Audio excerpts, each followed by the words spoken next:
Caitlin, who's a theist in Washington and wants to talk about evolution and belief. Has a question about evolution and belief. I'm sorry. Today has been a bad day.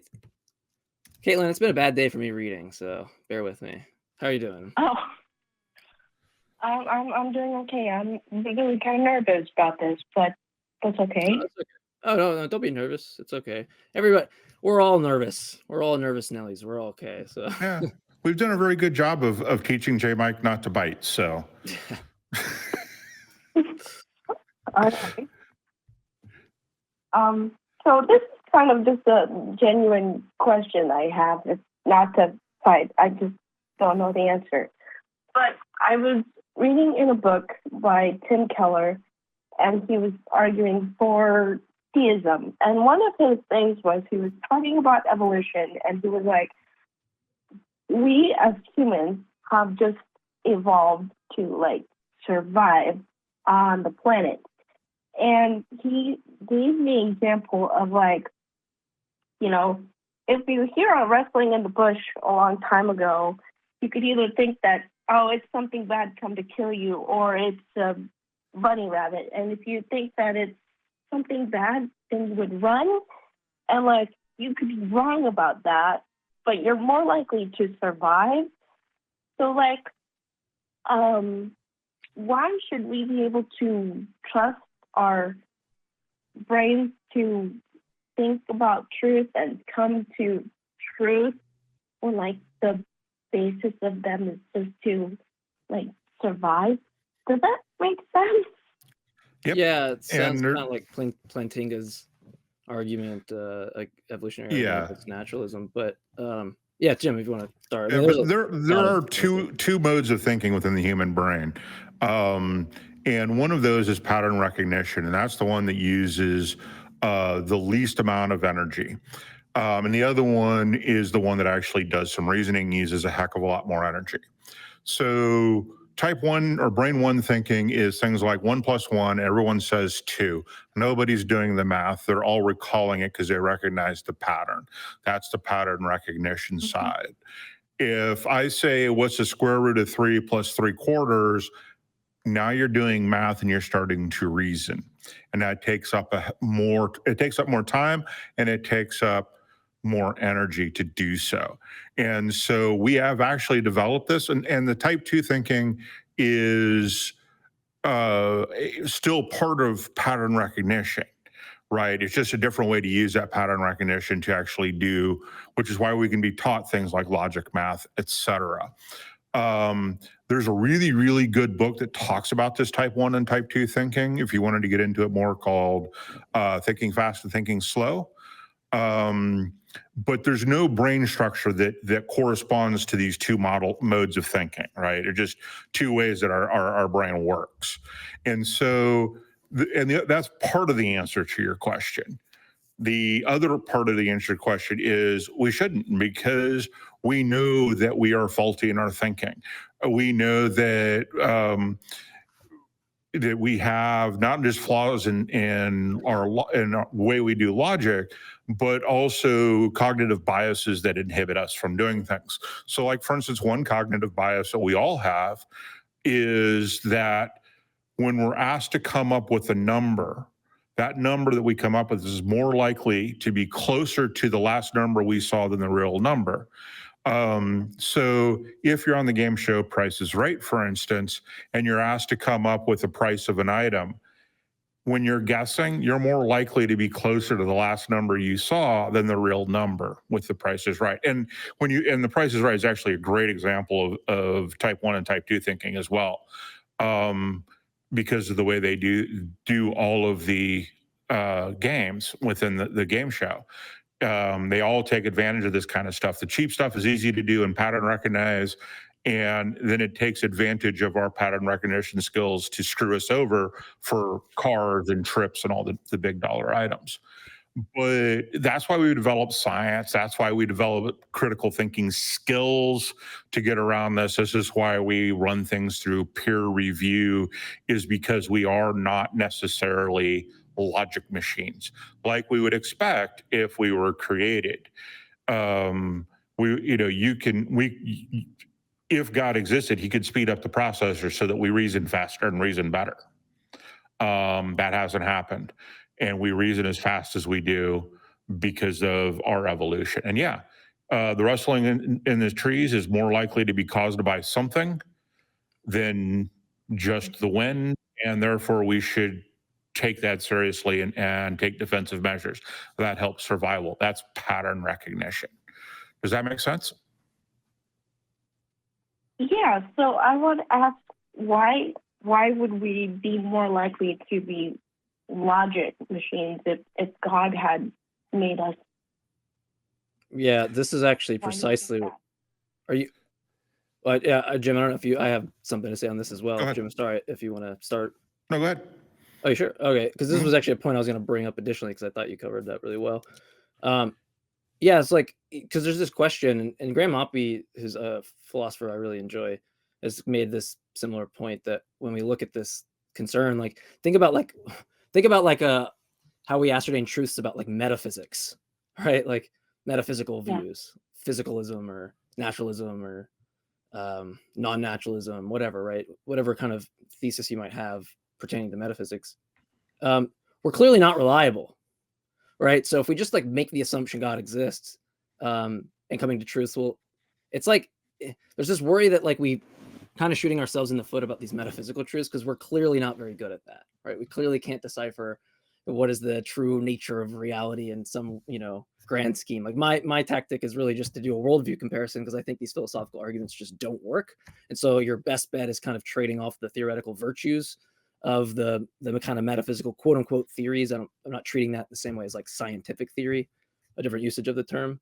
And so it's just clear to me that like under theism, we're not very good at coming to truths about, we wouldn't become good at coming to truths about metaphysics because we're not currently, and we can just make the assumption theism is true. And that's like extends to, naturalism as well. But I guess it doesn't seem like the positing theism thing is going to aid that, right? It's not like it's getting us access to these metaphysical truths. We're still disputing God's existence. And so if the concern's there, that's what I would say. But I know the concern's more on evolution and naturalism than it is the theistic point, but just to kind of answer why it almost seems like you could do this tu quoque, right? Like, oh, this is kind of what about you? Like you should have never made that move because you're kind of undercutting truth about metaphysics from your own view because we're clearly not reliable about it.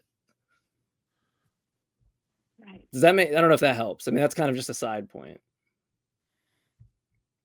So basically, if I could like try to sum up what you just said, we are not good at ascertaining metaphysical truth.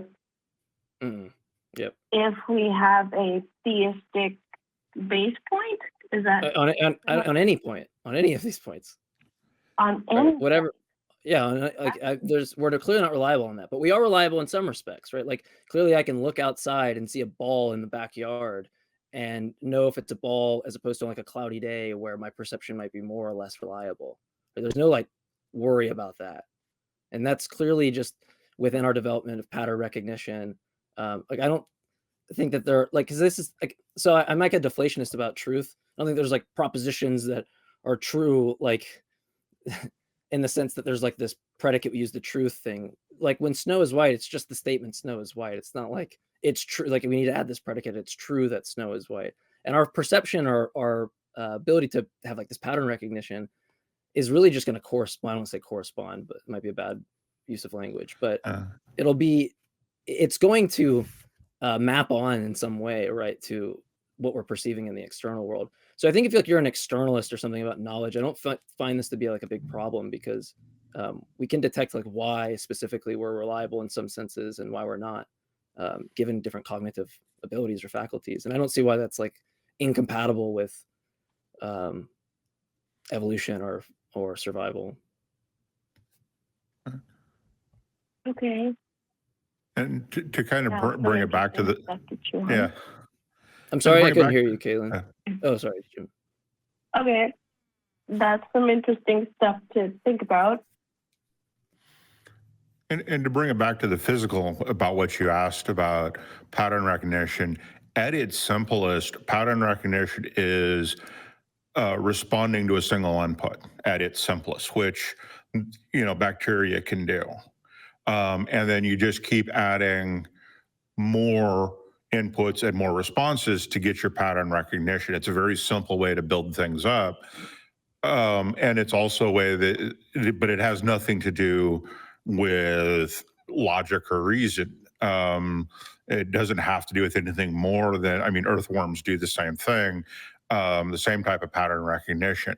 So it could be done very simply and then gets more and more complex. We've got billions of neurons in our brains that all come together to give us this pattern recognition across multiple different facets, right? We've got parts of the brain that control the autonomic nervous system, parts of the brain that see, parts of the brain that do all this, and then parts of the brain that coordinate it all. And so that is just continuously building on this very, very simplistic method of input response. So if we were to expect someone to design a system, we wouldn't expect them to design something that is as random as what we have. When we look at the attempts of doing AI, when we look at the attempts of seeing and all this, it's we haven't quite gotten as good as humans are at it yet, or some other species, but we're getting there because it is highly complex. But the way we're getting there is by design. We're designing in features, which is why when cameras do see within their realm of things they see, they do better than we do. And the same thing with hearing and audio, right? We can build machines that do better audio than we do. And so it's just tying it all together into some sort of AI. And we're getting better at that too, as we can tell from ChatGPT and other things where they're really expert systems and not true sentient AI. But the way we're getting there is completely different than the way we got there. And so we can take a look at how these things are designed, and we look at us and we can go, these two things are not the same. And sure, we're not nearly as smart as some people claim God is, but that just means his design is worse. Right? It doesn't mean his design is better. It means it's worse because it's full of failure, right? Cameras don't seem to fall prey to the same types of optical tricks that we do. Yeah, they don't have to make up a blind spot. Yeah. Yeah, which not every species has a blind spot, by the way. It's not unique to us either. Yeah, like octopuses. Yeah. Yeah. Wow. I don't know. What are your thoughts, Caitlin, so far? I never thought about designing AI to make it better than we are. I'm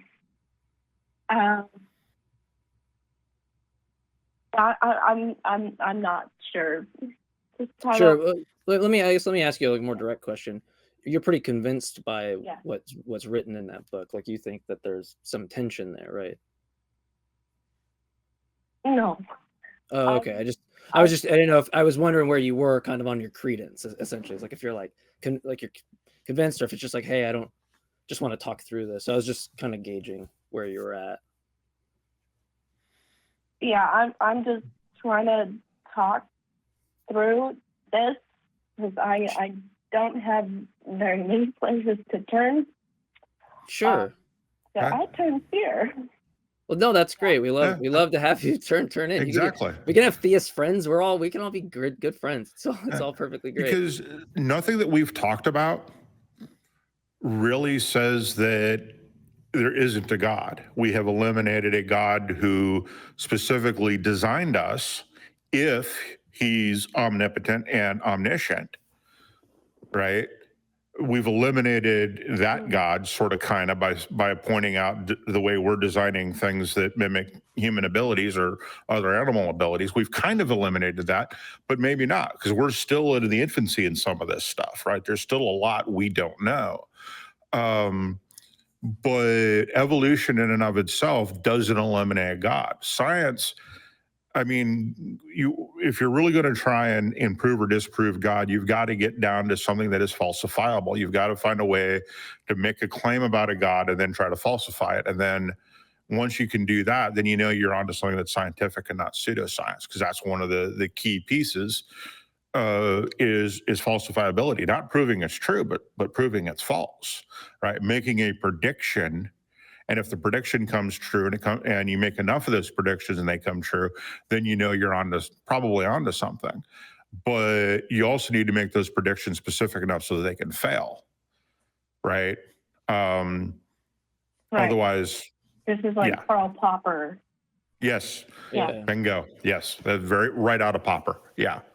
Yeah, it's like counterfactuals, right? It's like one simple example is like you put whiskey, in a glass with ice or something, and you drink it, and you're like, oh, I got tipsy. Like, why is that the case, right? And this is just a very common day of deconfounding like kind of the variables. Is I'll put ice in the glass, and I didn't get drunk, right? Okay, well that's different counterfactual. I just have the whiskey or something, and it like what I see in the pursuit of like theism is not anything where I can like deconfound the variables in any way for me to be like, okay, like, is this indicative of God or theism or some spiritual belief or astrology or whatever? It's always like it seems to close that gap, and not trying to hit everyone in the hammer like you have to be able to falsify. Maybe you have some other self-imposed view, or you have some argument or whatever. I'm all ears to think maybe we haven't exhausted the ways that we can think about this.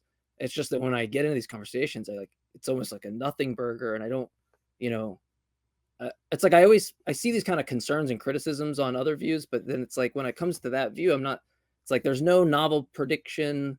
There's no even just an argument sometimes would be great, but it's usually just people kind of ratting off like things they accept, and then, well, they're therefore God, and it doesn't follow. So I don't know what, I don't know if you're okay with switching it to this, but I'm curious, like, why do you believe? Like, what's the reason that got you to believe as a theist? Because this is the question that I am the most fascinated about.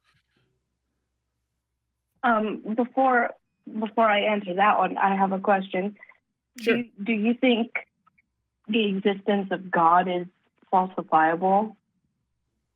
Well, I got to hear somebody's concept of God, I guess. I mean, I'm not as like concerned. Like I'm not like, even if it's someone who's like, hey, my view is not falsifiable, and they just admit that to me, it's like maybe they just have some other like self-imposed methodology that they could offer.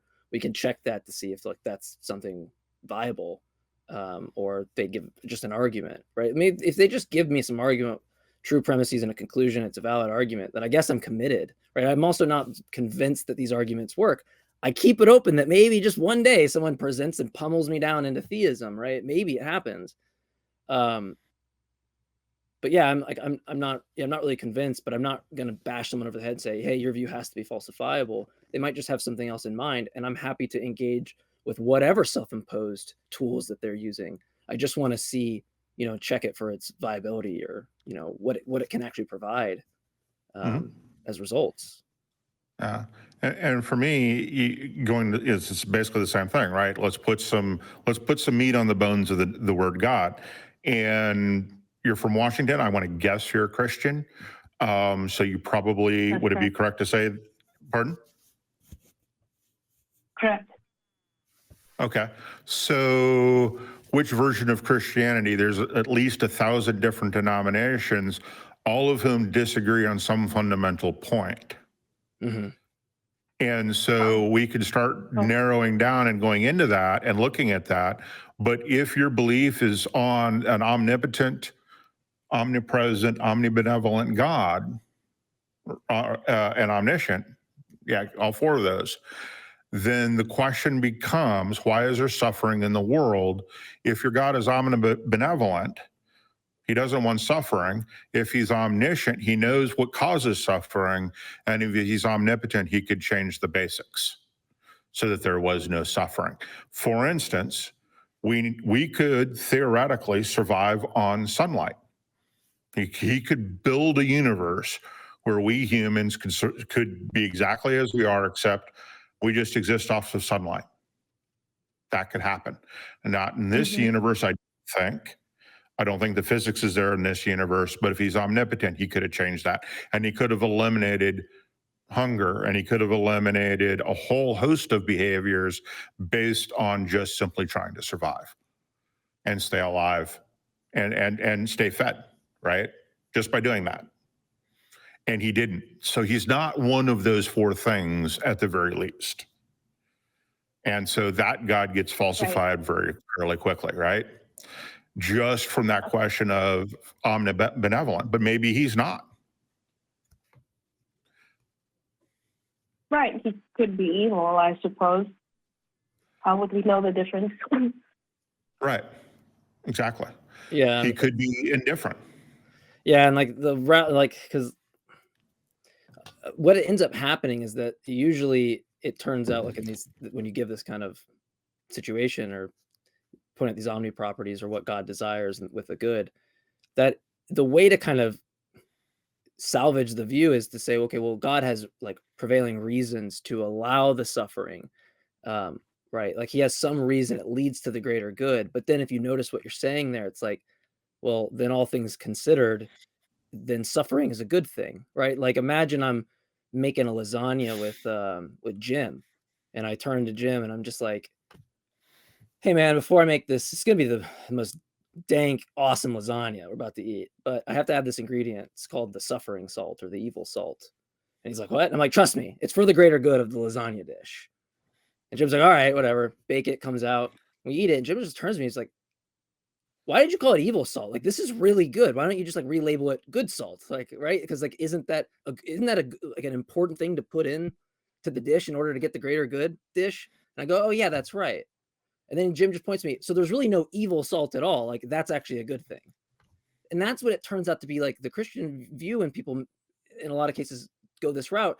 They're just giving up and they're saying, hey, look, suffering has a purpose and it's a good thing. It's a really good thing that happens. It leads to the greater good. I mean, think about it. You work out and you feel so bad, but then you get muscles and stuff.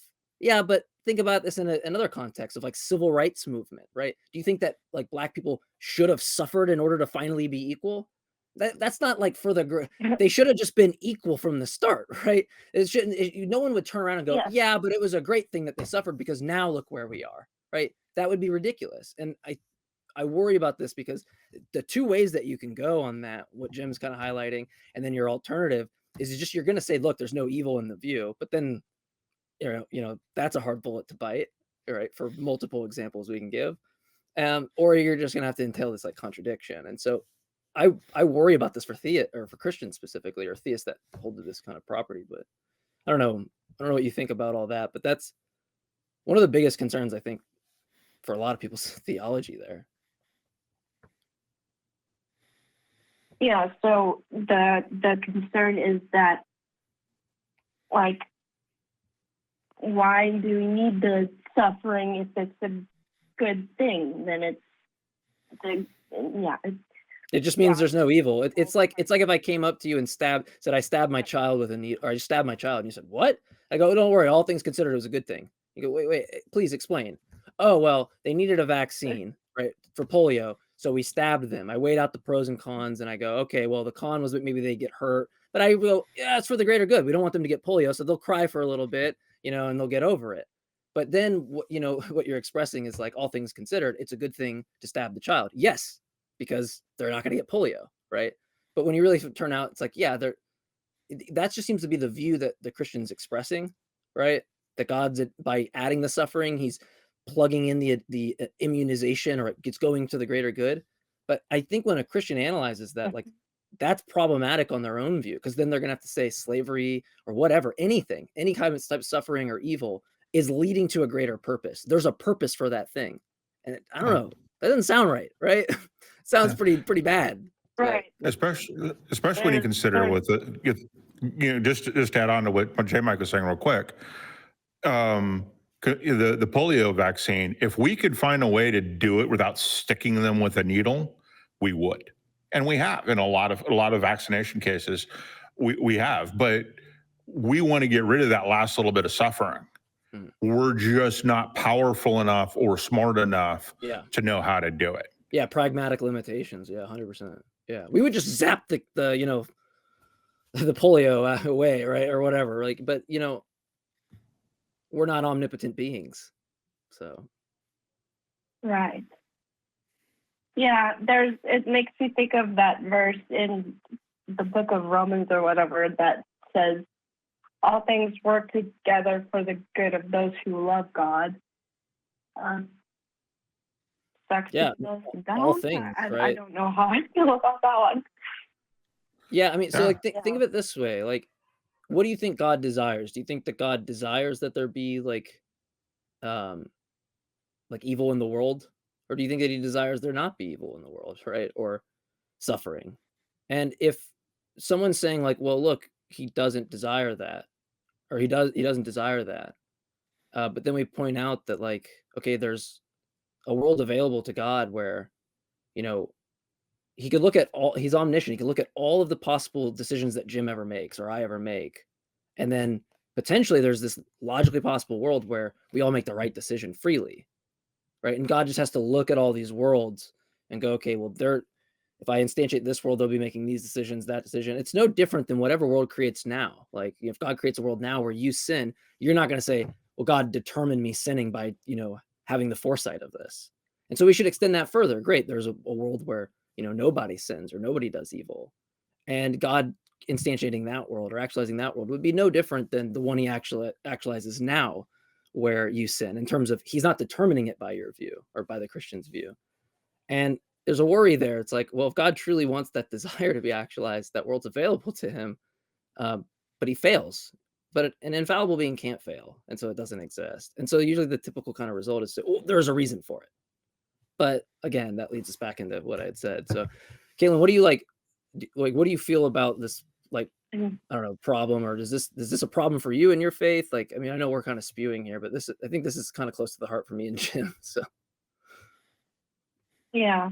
So basically, what you were talking about is it basically seems like a circular line of reasoning, just running into a whole bunch of problems with having. Like, I didn't ever think about God actually being able to make a world where, like, what the God making a world where we could, have the free will to make the right choice without or what.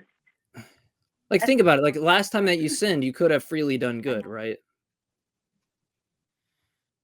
Well, then there's also the, like, everybody is a slave to sin. I don't know where the Bible says that. Somewhere in like. Sure, but see how we're teetering in between. There's a reason for sin. God has this purpose for sin. It's actually a good thing. Or teetering back into like, okay, well, each time I had a deliberation, I could have done good. I could have done evil. But I chose the evil freely. Okay, well, great. It was available to you to freely choose the good. I want to worry about some type of what's called a quantifier shift fallacy, where you go from each to all. So there's a worry there. But presumably, like, given that for each sin that you've engaged in, we can just kind of scale this back. Like, there's one decision that can be made, or two decisions that can kind of be made by Adam and Eve. They eat from the tree or they don't eat from the tree. And God has like two worlds available to him. The world where, and he's omniscient, so he has knowledge of both these worlds. The world where they eat from the tree, the world where they don't. And it just seems like he clearly goes, well, I'm going to instantiate that world for some purpose, right? That, or he just failed with respect to his desire.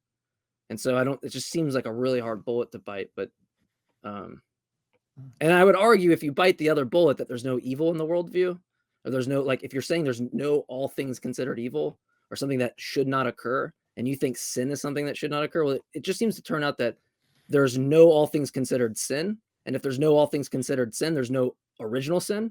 And if there's no original sin, then Jesus' atonement is meaningless. And if Jesus' atonement is meaningless, then Christianity is false. Right? So there's that worry that when you bite that bullet, that it's going to lead to like this meaningless notion of Jesus' atonement, because now it flips the entire notion of evil being like a bad thing. Now it's like a good thing. It has a reason for it. It flips the atonement and the whole purpose upside down. And like, aren't Christians like thinking that that's the view that Jesus died on the cross for, right? So I worry about that. Oh, I've never thought about that one before. Yeah. Have you ever seen a movie called The Gods Must Be Crazy? It was released in No. 1984. Okay, so It's a good periphery song. yeah, it's a comedy, and it discusses very entertainingly exactly what we've been talking about. Because it deals with a tribe in Africa, living out in a desert. They have everything they need, and one day a plane flies over and drops a old Coke bottle. These are the big, thick Coke bottles, glass Coke bottles. The pilot just throws it out the window as trash, but they pick it up and hijinks ensue.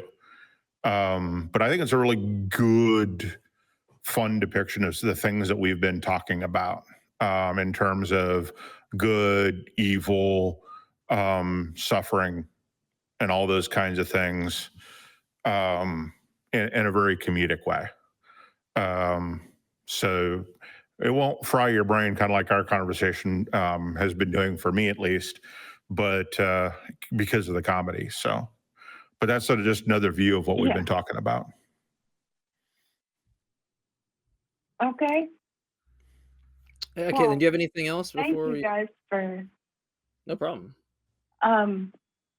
Yeah, I don't right now. You guys have kind of both sort of blown my brain, but I also have kind of been on this path of examining my faith and like, is it true? I don't know. Oh crap.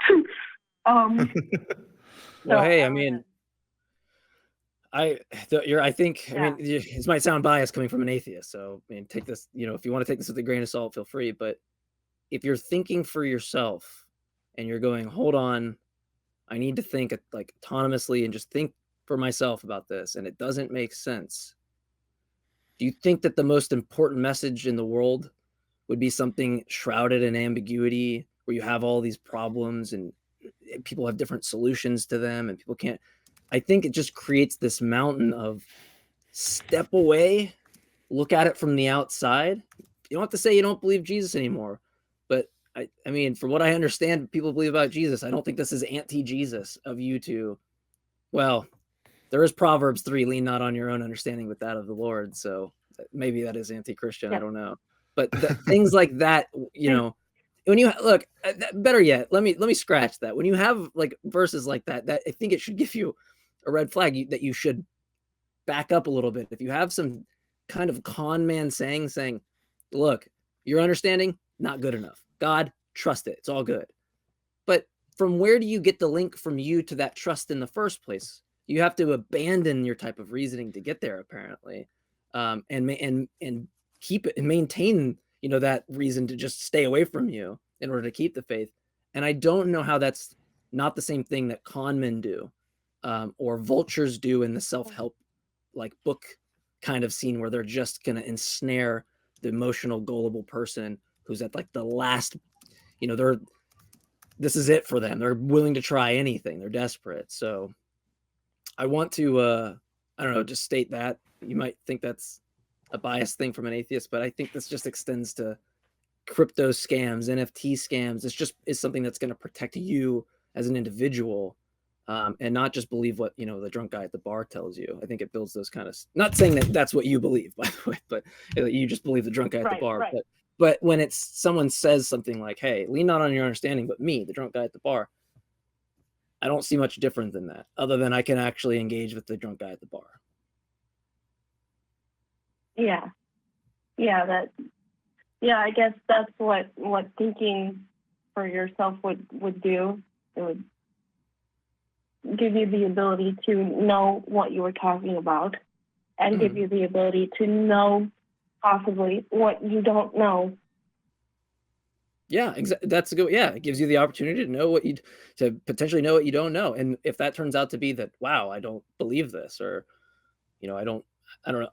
I mean, I think Jesus existed. At least I'm more on that side than not. But strangely enough, I know that's a mixed kind of bag. But say you get to that kind of that point, where you're just like, I don't think that's true. How could you have come to that approach, right, without some type of investigation, where you don't feel shackled kind of to the faith, or like you're restrained from being able to do that, right? That should be a red flag. But Caitlin, I think I'm going to move on to other calls. I really enjoyed this. So apologies to everybody that we've extended it for as long. I enjoyed the questions that you've had and your receptiveness. Thank you. I've appreciated the conversation with you both. Yeah, we'll call back and let's keep the dialogue going. Absolutely. Oh, and All right. call Forrest when Forrest is on.